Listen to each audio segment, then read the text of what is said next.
Aujourd'hui, on va voir comment monter un masternode Flux directement chez soi et sur un Jetson Nano. C'est Nvidia qui fabrique ça. Dans cette vidéo, je vais vous présenter le matériel, comment l'installer, le configurer, et puis dans la prochaine vidéo, on verra la partie logicielle, comment envoyer ces flux sur le node, comment le configurer et comment faire tout ce qu'il faut faire pour gagner des sous. Puis on verra aussi dans la seconde vidéo la partie rentabilité. Allez, à tout de suite.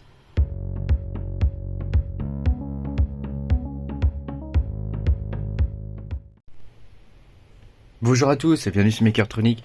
Je suis très content de vous retrouver aujourd'hui pour vous présenter une nouvelle vidéo où je vais vous expliquer comment monter un masternode Flux chez soi.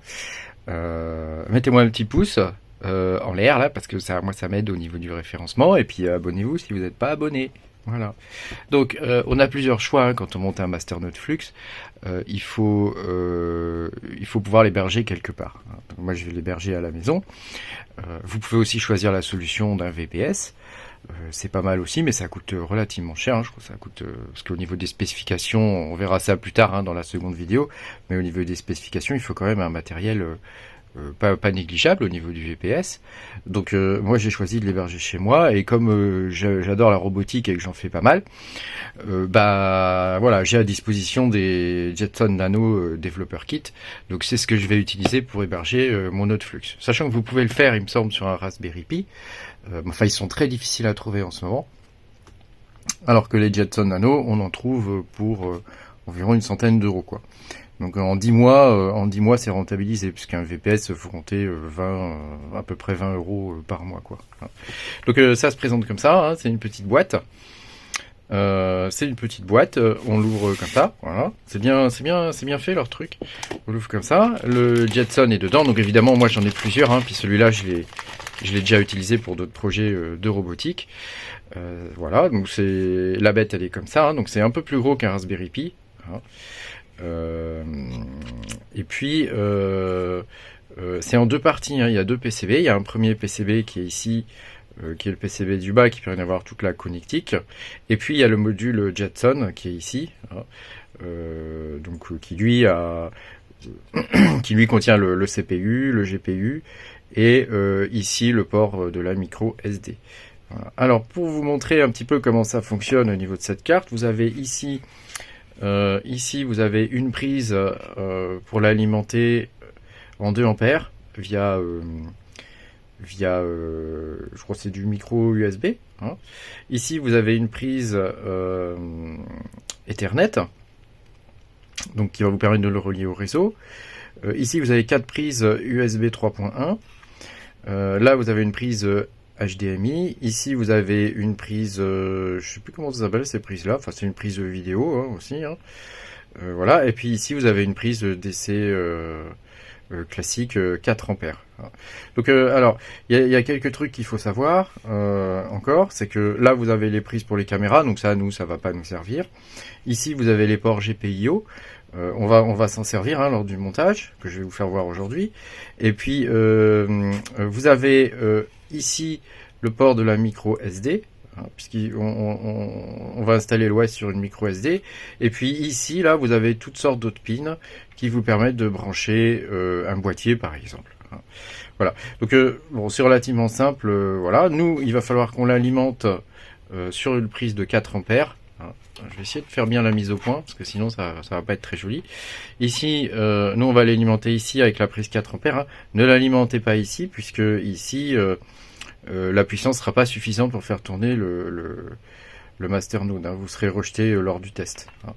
Voilà. Donc il y a une chose à savoir, c'est qu'il y a un petit jumper ici. Alors, je vais essayer de vous faire la mise au point, ça risque d'être pas facile. Il y a un petit jumper ici qu'il faut bouger pour sélectionner la source d'alimentation. Donc là, le mien est déjà positionné pour utiliser les 4 ampères. Voilà. Donc qu'est-ce qu'il vous faut d'autre à part tout ça? Il vous faut une alimentation 4 ampères. Donc l'alimentation 4 ampères, ça ressemble à ça. Donc c'est du 5 volts, 4 ampères. Donc il y a une prise comme ça pour brancher au courant. Et puis il y a une seconde prise qu'on vient brancher sur le Jetson Nano, donc qui se trouve ici. C'est cette prise là. Toc. Celle que je vous montrais tout à l'heure là. On branche comme ça. hop, voilà, c'est facile. Il n'y a pas de bouton on-off, hein. Il n'y a rien du tout. Ça ressemble pas mal à un Raspberry Pi en fait, hein. Sauf que au niveau du... Il y a un GPU dessus et il est fait pour faire des calculs... d'intelligence artificielle, quoi. Voilà, moi je m'en sers pour la reconnaissance faciale par exemple, ou pour reconnaître des objets, des choses comme ça, dans le cadre de mes projets de robotique où je m'amuse bien. Voilà. Euh, Qu'est-ce qu'il vous faut d'autre? Alors l'alimentation elle n'est pas fournie avec, hein, quand vous l'achetez, hein, vous devez l'acheter séparément. Ça coûte une dizaine, 10-15 €, hein, sur AliExpress. Il vous faut... alors, attendez, je range un peu mon bazar. Il vous faut... ah, attends, toi, ça le câble. Il vous faut un lecteur de carte SD, hein, puisqu'il va nous falloir flasher la carte SD. Et puis, il vous faut une carte SD. Alors, ça, c'est une 256... c'est une 256 Go, sachant que le minimum, c'est 64 Go. Hein. Il vous faut une carte de 64 Go à minima. Et alors ça, c'est important de prendre de la marque, hein. Donc moi, j'ai pris du Samsung. Bon, c'est une carte que j'avais déjà, hein, je récupère un peu ce que j'ai, hein. Voilà, après à vous de voir si vous voulez acheter ce genre de choses ou pas, quoi. Moi là c'est de la récupération, quoi. Voilà. Et puis il vous faudra un disque dur SSD. Donc là moi j'ai pas de SSD, donc je vais pas l'utiliser celui-là, hein. J'ai commandé un SSD exprès pour le Masternode. Donc il vous faut un SSD qui doit être compatible. Alors ça, la norme c'est UASP, parce que il faut que comment dire, le Jetson il puisse faire des opérations rapides au niveau du SSD, hein. Donc ça je vous le montre pour l'exemple, hein, mais ne prenez pas de disque dur. Il vous faut un SSD. Un SSD et il vous faut le câble qui va avec et il faut qu'il soit rapide, hein. Donc format compatible avec la norme UASP. Voilà. Et puis voilà, bon bah je récupère toujours des trucs de mes projets de robotique, hein. J'ai un boîtier donc je vais le mettre dedans, hein. Donc je vais faire ça un peu plus tard dans la vidéo là. Donc ça se présente comme ça, le boîtier. On a un truc comme ça, on a le bouton reset, on a le bouton power, et ici on a un truc pour insérer ou retirer la carte SD. En sachant que ce truc là, faut faire attention, c'est quand même assez fragile. Voilà. Et puis derrière, on peut brancher toute la connectique de la bestiole, quoi. Voilà. Donc c'est assez facile à connecter. Derrière, ici, vous avez de la place pour brancher les ports GPIO. Et ça se connecte avec une nappe type nappe IDE, quoi. Voilà. Et puis voilà, ça c'est le truc du port pour mettre la carte SD devant. Je sais pas si je vais l'utiliser parce que c'est un truc à casser le port SD, ça. Voilà. Et puis alors ça vous en aurez pas besoin vous, hein, mais ça c'est une caméra normalement qu'on branche sur le boîtier et qui permet de faire voilà de la reconnaissance et ce genre de choses, quoi. Utiliser l'intelligence artificielle. Voilà. Ce que je vous propose déjà, c'est que je vais commencer par flasher la carte. Hein, ça c'est le premier truc. Donc on va passer sur l'ordi. Donc pour installer la carte SD, il faut vous rendre donc sur le site de Nvidia. Je vous mettrai l'adresse en description, hein. C'est une adresse spécifique et qui vous permet de télécharger l'image de l'OS pour installer le Jetson. Donc vous devez d'abord cliquer ici, Download the Jetson Developer Kit SD Card Image. Donc moi je l'ai déjà fait, hein. Donc on va pas repasser par là. Ensuite vous avez, alors elle fait 5 et quelques gigas, hein, donc prévoyez un peu de temps. Ensuite il vous faut formater votre carte SD. Donc je vais la brancher moi sur mon ordi. Voilà, donc je l'ai branché, donc le truc a popé, donc il va vous falloir utiliser un utilitaire, hein, on va la reset complètement. Ça s'appelle SD Memory Card Formatter for Windows, donc on clique là-dessus. Voilà, quand il veut le machin. Voilà, vous descendez tout en bas, et tac, tac, tac, tac, vous faites accepter. Voilà, et on va le télécharger. Donc une fois que vous l'avez téléchargé, il faut le dézipper, hein. Donc moi je vais le dézipper comme ça. Vous faites extraire tout. Ici, je vais faire comme vous. Hop, extraire. Voilà. Voilà. Donc une fois qu'il a extrait, on va dans le truc. On double-clique sur le machin, sur l'exécutable, et il va s'installer. Donc une fois qu'on l'aura installé, on va lancer le biniou. j'accepte. Voilà, suivant. On met le répertoire par défaut.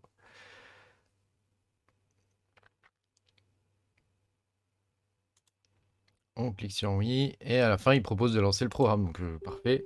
Donc, on va le lancer. Voilà, voilà, voilà. Donc, il nous dit Quick Format, Override. Donc ici, vous sélectionnez bien votre carte, hein, vous faites bien attention. Hein. Si vous ne la voyez pas, vous cliquez sur Refresh ou vous essayez de la remettre. Hein. Et puis nous, on va faire Quick Format, volume label, on s'en fiche, on fait formater. Il nous dit oui. Voilà, et donc on laisse le truc se faire. Voilà, voilà. Donc ça, c'est fait. Donc une fois qu'on a fait ça, ils nous disent de... alors on va retourner sur le Bigno. Voilà. Ils nous disent d'utiliser Etcher, hein, Balena Etcher. Donc on va aller le télécharger. Donc je vais le ramasser. Download for Windows. Alors moi, je vais télécharger la version portable. Voilà, parce que comme ça, j'ai pas besoin de l'installer. Toc. Voilà. Donc une fois que vous l'avez téléchargé, vous lancez le Bignou. Vous allez voir, c'est très facile. Il faut juste faire attention, hein, quand on le lance. Donc une fois que vous avez lancé Balena Etcher, vous choisissez Flash from File ici. Vous descendez et on va récupérer le fichier qu'on vient de télécharger. Donc Jetson Nano, JP, blablabla, SD card image. Voilà. Vous sélectionnez ça, vous faites ouvrir. Ensuite, Select Target. Alors là, c'est là où il ne faut pas se tromper. Hein. Donc vous choisissez bien Mass Storage USB. Hein. Allez pas vous effacer un disque. Hein, parce que vous voyez, Show Hidden, on peut voir les disques système là. Hein. Donc faites bien attention à ce que vous faites. Vous faites Select ici et vous faites Flash. Voilà. Vous êtes. Attends, alors donc là, il me prévient que c'est un disque assez gros. Voilà. Mais moi, je dis oui, je suis sûr. C'est bien celui-ci. Donc vous, faites attention hein, à votre disque. Hein. Allez pas effacer un disque système hein, quand vous flashez le truc. Donc là, le flash est fini. Donc la carte est prête. Hein. Donc je vais l'enlever de mon ordinateur et on va aller la mettre dans le NVIDIA Jetson. À tout de suite. Donc on se retrouve dans mon petit atelier là. Alors j'en ai profité pour mettre un petit ventilateur. Donc c'est un 5 volts. Hein, et je vais l'alimenter ici. Vous voyez, quand on regarde ici, on peut voir que c'est comme sur un Raspberry Pi. C'est le même brochage qu'un Raspberry Pi. Donc il suffit de brancher ça sur un port 5 volts et ground. Donc alors là je vois pas bien, mais il faudrait mes lunettes. Mais grosso modo c'est cela là. Donc le ground il va au-dessus, comme ça. Et voilà, ça devrait être ça. Donc là c'est moi qui ai fait j'ai comment on dit ça là, j'ai crimpé les câbles là. Et c'est un vieux truc que j'ai récupéré. Bon, voilà. Donc ça devrait faire le job. Donc ça donne ça. La carte flashée, elle est là, donc on va la mettre. Donc il faut la mettre la face où il y a les connecteurs, il faut la mettre vers le haut, comme ça. On glisse dedans et on doit entendre un petit clip. Alors je vais prendre un tournevis pour le faire. Toc. Parce que j'ai quand même des gros doigts et enfin ils sont pas si gros que ça, mais j'ai du mal à le faire. Donc il faut appuyer et on entend un petit clip. Voilà, donc là c'est fait. Donc la carte est mise. J'ai mis un petit ventilateur au cas où le truc chauffe. Voilà, c'est toujours meilleur quoi. Et je vais l'installer maintenant dans le boîtier. Alors je vais pas utiliser le truc qui donne dans le boîtier. Là, il donne un machin pour la carte SD. J'aime pas du tout ce truc-là. Ce truc-là là qui donne avec. Hein, j'aime pas du tout. C'est un truc à flinguer le port SD du, du, du, du Jetson, donc je vais pas l'utiliser. Je vais laisser la carte comme ça directement, et puis bah, si j'ai besoin de la changer, bah, j'ouvrirai quoi, hein, le boîtier, c'est pas bien grave. De toute façon, ça n'a pas vocation à être ouvert souvent cette affaire-là. Hein, voilà. Avant, j'ai testé quand même le petit ventilateur, hein, donc il tourne bien sur le 5 volts, donc ça pose pas de souci. Et puis bah, au niveau du boîtier, qu'est-ce qu'on aura à brancher? Le reset. Alors le reset, il se trouve sur un des ports qui est là, sur un des ports qui se trouve ici. Alors il doit s'appeler RST quelque chose, et puis il faut le mettre sur le ground aussi.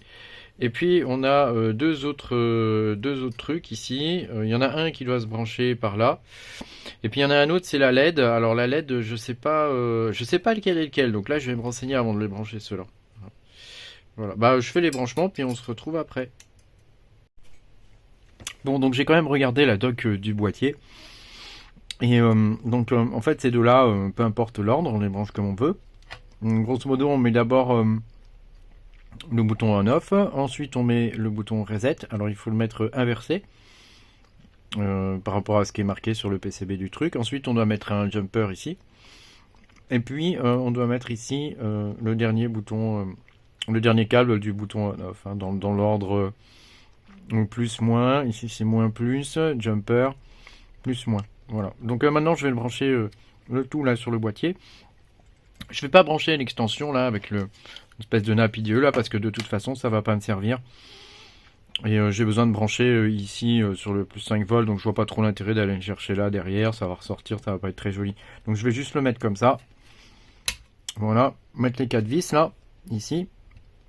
Ensuite on va refermer le boîtier et on devrait être bon. Bon voilà, j'ai démarré le bousin, hein, donc j'ai branché un clavier, une souris, un écran, il vient de démarrer, là c'est le tout premier démarrage, on va regarder ça ensemble. Et puis, donc là, hein, ici il faut brancher, oula, il y a des trucs qui tombent, hein, c'est le bazar hein, dans mon bureau.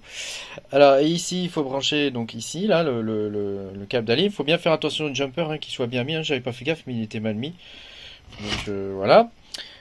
L'écran, le clavier, la souris, et puis l'alimentation de l'écran, ici, voilà.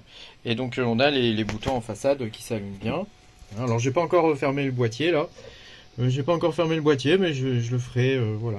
À savoir que à partir du moment où il est alimenté en, à partir du moment où il est alimenté en courant, pour le coup, le fan il s'allume. Donc il y a peut-être un jumper spécial pour le fan quelque part. Mais bon, j'ai un peu la flemme de chercher, puis ça fonctionne, donc ça ira bien comme ça, quoi. Donc je vais vous mettre quelque chose qui peut vous filmer correctement l'écran pour qu'on puisse faire ça ensemble. Et puis je vous montre le premier démarrage. Alors j'ai essayé de filmer comme ça, hein.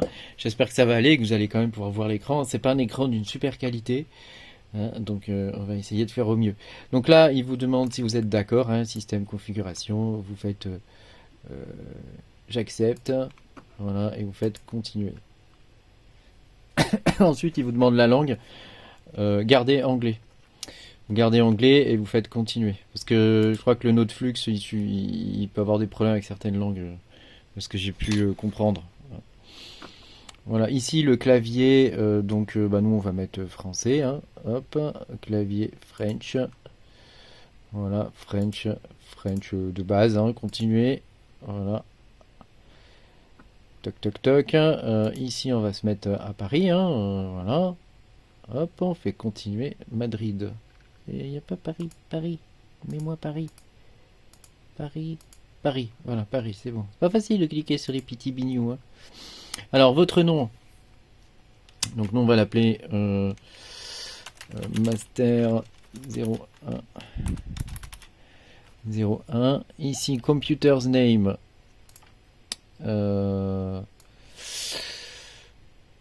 Donc, Computer's Name, on va l'appeler Masternode.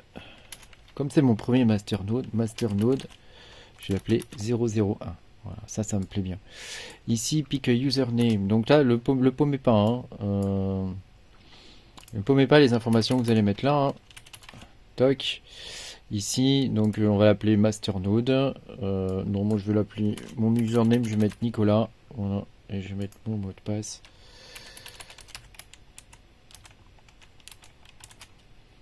Voilà.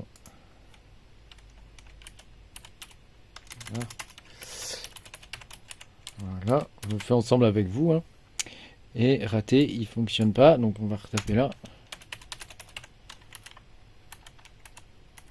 Voilà, là c'est bon. Et donc on va lui dire de se connecter automatiquement à login automatique. Donc hop, donc tout ça, ça me paraît bien. On fait continuer. Il vous demande quelle est la taille de la partition, donc vous mettez le max. Hein. Normalement, vous n'avez rien à changer. Par défaut, il le met bien. Désolé, l'écran, s'il scintille un peu, il est alimenté en USB. Donc, c'est un petit peu pourri. Oui, il va effacer des partitions. Là, il veut effacer des partitions qui ne servent plus. Suite à une mise à jour. Donc, moi, je suis d'accord. Hein. On va dire oui. Ça prendra à peu près 2 minutes. Alors, c'était un peu plus long que prévu. Hein. Ça a bien pris 5 minutes. Hein. Du coup, j'ai coupé la vidéo. Alors pour le coup, maintenant, il nous demande quel est le modèle qu'on souhaite au niveau de l'énergie. Donc nous, on va choisir le max. Donc le max, c'est du 5 volts 4 ampères, donc c'est du 20 watts. Alors, 5 x 4, 20. Sachant que quand vous êtes alimenté via le petit USB, c'est 5 watts. Mais pour le node Flux, il faut prendre impérativement le 5 watts. Donc 20 watts, ça fait à peu près, avec un coût à 0,17 centimes, ça fait 8 centimes par jour, 20 watts. Donc on fait continuer. Et là, il va configurer le système. Une fois qu'il aura configuré le système, il va sûrement nous demander de faire une update ou quelque chose comme ça, ou de rebooter, on verra. Voilà, mais jusque là, hein, vous voyez, c'est vraiment pas très compliqué. Faut juste bien brancher les bignoux quand on a un boîtier, quoi. Mais sans boîtier, c'est vraiment très facile, hein. Il suffit de brancher la prise, d'allumer, et puis ça fonctionne, quoi. C'est pas plus compliqué qu'un Raspberry Pi au final, quoi. Et c'est un petit peu plus puissant. Moi, je suis content que Flux ils utilisent ce type de matériel qui sont normalement réservés quand même à des trucs bien spécifiques, quoi. Hein. Bah, je suis content que j'utilise ce genre de matériel, quoi, parce que ça veut dire que les mecs ils sont bien aware de ce qui se passe, quoi. Alors, vous pourrez me dire ce que vous en pensez de ces trucs-là dans les commentaires, quoi. Euh, Sachant que je suis pas certain que le node de Flux est très intéressant tout de suite, mais en termes de rentabilité, cela dit, son prix a été divisé par au moins 4. Donc pour le coup, moi j'ai sauté sur l'occasion. Hein. Comme j'avais déjà des flux, j'ai complété, j'en ai acheté un petit peu plus. Hein, parce qu'il faut quand même avoir 1000 flux pour faire un node comme ça. Donc à l'heure d'aujourd'hui, ça vaut 400 et quelques euros, 430 euros je crois. Alors qu'à un moment donné, ça valait quand même 1000 flux, ça valait presque 2000 euros. Donc c'est quand même intéressant. Donc l'idée c'est de générer des coins sans trop rien faire, ça coûte que 20 watts. Donc 8 centimes par jour, hein, donc à la fin du mois ça va pas vous coûter beaucoup. Hein, contrairement à si vous aviez ça sur un VPS, quoi. Voilà. Il y a peut-être un truc qu'il faut aussi au niveau de votre connexion, c'est que vous ayez une adresse IP fixe. Hein. Donc alors je sais que chez Free on peut en demander une, hein, c'est entre autres pour ça que j'étais passé chez Free. Bon voilà, donc là c'est le premier démarrage, donc nous on va pas l'utiliser le bureau là. Hein. On va pas utiliser le bureau. Il nous donne des raccourcis, donc ça on va le fermer. Voilà. Donc là l'ordinateur est installé. Dans la prochaine vidéo, je vais vous montrer comment. Ah bah il y a l'écran de bonjour. Donc là Live Patch, on s'en fiche. LPIF Pro Ubuntu. Donc non, moi j'envoie pas d'informations système. Il nous dit vous êtes prêt? Ouais, merci, je suis prêt. C'est top. Donc je recommence. Donc merci beaucoup d'avoir suivi cette vidéo. Pensez à mettre un petit pouce bleu, enfin même s'il est plus trop bleu, hein, en fait, hein, dans YouTube il est plus franchement bleu. Hein. Chez moi il est pas bleu. Et pensez à mettre un petit pouce bleu et puis abonnez-vous si vous n'êtes pas abonné. Et puis à la suite dans la prochaine vidéo. Donc dans la prochaine vidéo on installera le Node Flux. Et on mettra les sous dessus et tout ça. Enfin, on fera tout le nécessaire avec le wallet Zelcore. Voilà. Merci beaucoup. À bientôt. Salut.